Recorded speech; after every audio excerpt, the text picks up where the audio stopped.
Hochmut macht mutig und das braucht es, um alle Ziele zu erreichen.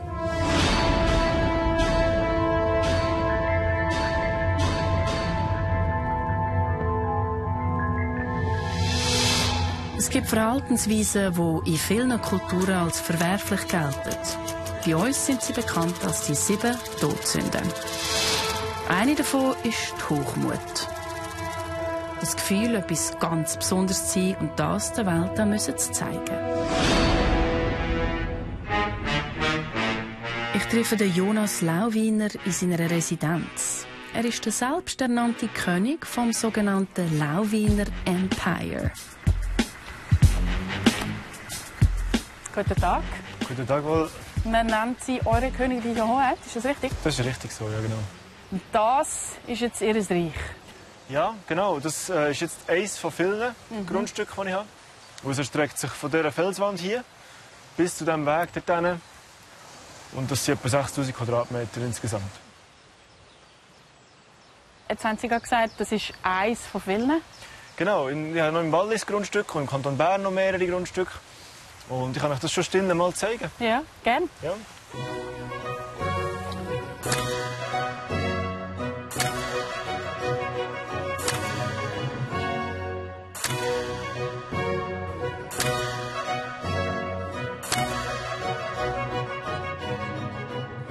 Das sind jetzt sozusagen einfach all Ihre Ländereien. Genau. Aha. Oder Also hier sieht man auch Bern. gerade die Übersicht in dem Fall. Zum Beispiel hier auf dem ersten Ding habe ich alle Gemeinden. Und nachher in Bricklis zum Beispiel, oder dann sieht man hier Parzellennummern in Bricklis. Da die markierten. Also jeweils die ganz kleinen Dings. Also sie sind nicht klein, das ist fast 10'000 Quadratmeter. Ah, hier. tatsächlich. Ja, das sind so klein, wie es aussieht auf dem Papier. Genau. Oh. Und da hinten ist irgendwie noch der Tresor sozusagen. Genau, dort habe ich noch meine Münzen, der Imperial Velar. Kann man anschauen, ich habe hier so kleine Artefakte. Und was kann man mit denen kaufen? Ja, im Moment sind die 25 Stutz wert. Oder wenn man will, kann man das eintauschen, am eine kaufen und Darf ich mal zurücktauschen in Geld. Genau.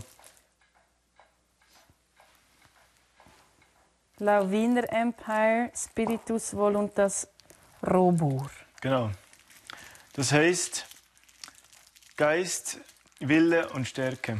Das heisst, das habe ich selber aus dem Latinischen. Das Motto. Das habe ich selber, für genau, Sie. das ist das Motto für mich. Oder? Zuerst mal fängt es im Kopf an, oder? Und dann ist der Wille, um das umzusetzen. Und dann mit Stärke kann man jeden Traum verwirklichen. Aber jetzt ist da tatsächlich Ihr Antlitz auf dieser Das bin ich, ja. Münze drauf. Das bin ich. In dieser Uniform, die ich jetzt gerade anhabe, ja genau.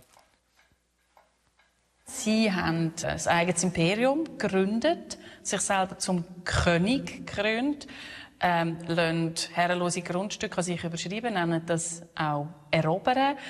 Sie haben eine eigene Währung und so weiter. Warum macht man so etwas? Ja, also die Idee war, dass ich mich so verwirkliche, dass irgendetwas bleibt von mir eines Tages, oder? Wo man sich daran erinnern kann, oder? Weil ich als Privatperson bin grundsätzlich nicht interessant. Aber ein Mann, der das Königreich gegründet, sich zum König krönen, das ist speziell und bleibt den Leuten. Und deswegen bin ich auf die Idee gekommen. Warum wollen Sie das so unbedingt nicht vergessen gehen? Ja, weil ich bin selber Fan von Geschichte. Ich habe gerne Geschichte und ich lese gerne über irgendwelche alten Feldherren und Entdecker und Könige, was die so gemacht haben. Und ich finde es so cool, oder, wenn man darüber liest, dass die sind schon lange tot, schon sind Jahrhunderte tot. Aber sie leben in mir weiter. Nur weil ich schon über sie lese und jetzt über sie Genau, rede. aber warum wollen Sie unbedingt nicht vergessen gehen? Weil mir das Befriedigung gibt. Bevor ich sterbe eines Tages, wenn ich irgendwann mal alt bin oder was auch immer, dann will ich in Frieden sterben und Das können Sie nur, wenn Sie in Erinnerung bleiben. Genau. Ich fühle mich dann viel wohler.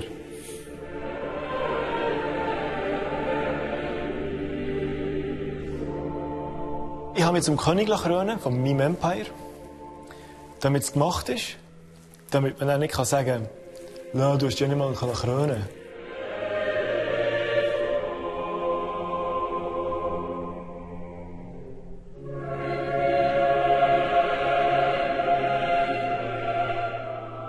Krönung ist eine Zeremonie, die einfach dazugehört. Wenn ich das nicht mache, dann ist es nicht richtig. Und ich bin eben einer, der wirklich ein Perfektionist ist. Und deswegen sind mir so Details wirklich sehr wichtig. Wer ist denn Ihr Volk? Ich habe kein Volk so gesagt, sondern ich habe einfach Mieter. Und meine Mieter, die zahlen mehr Miete. Und das sind so gesagt Staatseinnahmen. Oder sie nutzen das Territorium, sie nutzen die Räumlichkeiten und ich bekomme dann ihre Steuern. Das ist auch Mietzins. Ich tue einfach alles ein bisschen umbenennen. Aber grundsätzlich tue ich mit dem wieder ins Empire investieren. Das ist genau wie die Schweiz funktioniert. Oder? Wir zahlen Steuern, die Schweiz tut Strassen verbessern. Oder es gibt dem Volk alles zurück, grundsätzlich. Und wenn Sie irgendwann die Schweiz übernehmen? Das ist eine gute Frage. Aber nein, ich liebe die Schweiz und ohne Schweiz funktioniere ich auch nicht. Deswegen habe ich eigentlich nicht vor, die Schweiz zu übernehmen. Wenn die Schweiz mal einen König braucht über den Bundesrat, dann bin ich sicher der Erste, der den Platz beanspruchen wird.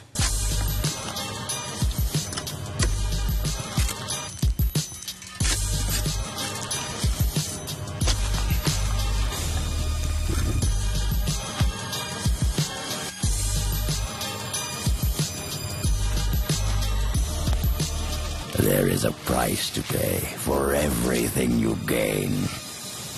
Damit wir verstehen, wie das funktioniert. Sie haben ein herrenloses Land gefunden in der Schweiz, an verschiedensten Stellen, verschiedene Kantone, an sich überschreiben lassen, also eben insofern erobert. Tatsächlich, bevor ich das kennengelernt habe durch Sie, habe ich nicht gewusst, dass das in der Schweiz möglich ist. Erzählen Sie mal, wie das genau funktioniert. Man kann es ganz einfach beschreiben mit dem Beispiel, etwas gratis zum Mitnehmen, oder, wenn man es auf die Straße stellt.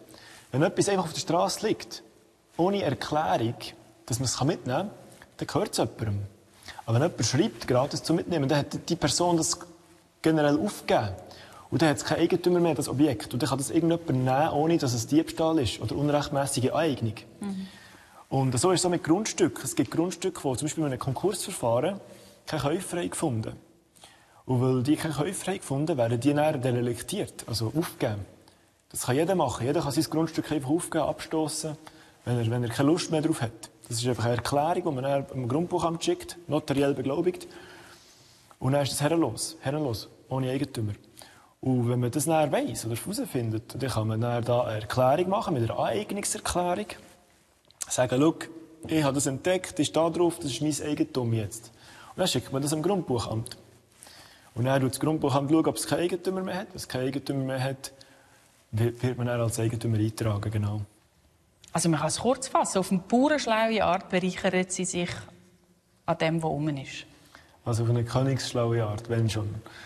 Und nein, ich bereichere mich nicht. Weil, wie gesagt, das Zeug ist rumgelegen. Hat niemandem gehört. Ich war einfach der Schlau, der zuerst war. Ja.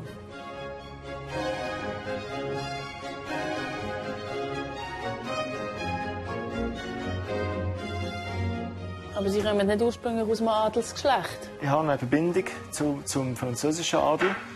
Über eine Großmutter. Über Erika Gemsch. Und da geht es dann bis zu den Dingen. Bis zu Louis IV. Von Frankreich. Mein Vater. Das bin ich. Ja. Das ist viel Papier.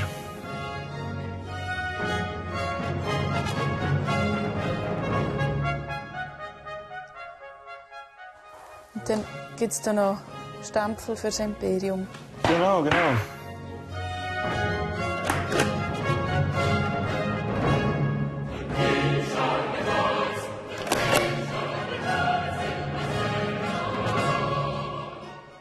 Für mich wirkt das aber ehrlich gesagt das Ganze so ein bisschen einfach wie ein Spiel für einen Lausbub. Inwiefern ist das für Sie ein Spiel? Inwiefern meinen Sie das wirklich ernst, was Sie hier machen? Oder zu meinen Zielen erreichen, mache ich möglichst viel. Deswegen nehme ich das schon ernst, das möglichst realistisch zu machen und gut. Weil ich will nicht einfach Papierkronen mir auf den Kopf setzen. Oder? Das ist dann wieder lächerlich. Ich will es richtig machen, dass die Leute aber nicht lachen. Dass die Leute denken, der hat sogar eigene Kronen machen. Oder? Das ist der Unterschied zwischen einem anderen, der sich König nennt und Papierkronen aufsetzt. Oder? Ich finde, eine gewisse Ernsthaftigkeit tue ich schon dort reinsetzen. Aber ich bin immer noch ein Schweizer Bürger der meine Steuern zahlt, das sage ich immer, das ist wichtig, und ich mich wirklich an die Regeln halten. Und das ist eben der Unterschied. Ich bin einer, der sich anpasst, der probiert, in einem existenten System mein eigenes System aufzubauen, ohne dass es jemand stört. Ich tue niemandem etwas wegnehmen. Aber ist das nicht ein Widerspruch, dass man einerseits will König sein und mit dem halt trotzdem über den anderen steht als souverän und gleichzeitig sagt, das Schweizer Politsystem, alles tipptopp, ich bin eigentlich Teil von einer Demokratie. Das geht gar nicht zusammen. Es sind zwei verschiedene Politsysteme. Wie kann man König sein und doch sich unterwerfen am demokratischen System? Wie geht das? Ganz einfach. Ich bin König von meinen eigenen Sachen. Ich stehe nicht über anderen. Ich stehe über mir selber. Ich bin mein eigener Herr. Und das war mir immer wichtig. Aber ich bin auch meine eigene Herrin und ich nenne mich nicht Königin. Das ist ja unabhängig davon, ob ich jetzt viel Grundstück habe oder nicht. Ich habe gesagt, was mein Ziel ist. Das ist die Verwirklichung, der Niedergang in die Geschichte. Und das braucht halt eine gewisse Auffälligkeit, eine gewisse Präsentation. Und das ist das, was ihr jetzt hier habt. Also, als selbstgekrönter König sind Sie natürlich die perfekte Inszenierung oder Verkörperung von der Todsünde Hochmut. Dort klingen Worte an wie Stolz, Eitelkeit, aber auch Übermut. Was hat das mit Ihnen zu tun? Also übermütig bin ich, auf jeden Fall. Weil für das Ziel zu erreichen, das ich habe, braucht es Übermut. Und sonst kommt man gar nicht dorthin.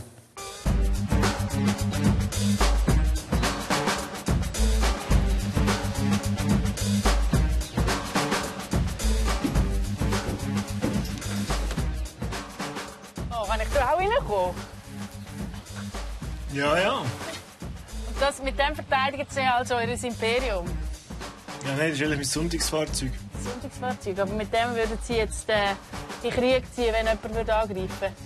Ja, also wenn ich mich entscheiden muss zwischen meinem Renault und diesem Auto, würde ich schon das Auto hier nehmen. Und einsteigen muss ich dann auf der anderen Seite? Genau, bitte. Ja, also, Moment mal.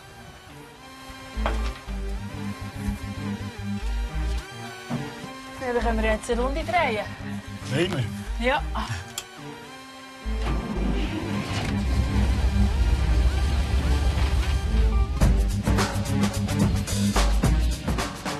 Ist es Hochmut, Verblendung oder schlicht Übermut, was der König Lauwiner antreibt? Ich weiß es nicht. Jedenfalls ist er so galant und fährt mich im Panzer zum Bahnhof, damit ich auch rechtzeitig den Zug verwünsche.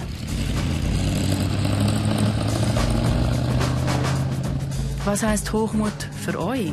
Wir freuen uns auf eure Kommentare.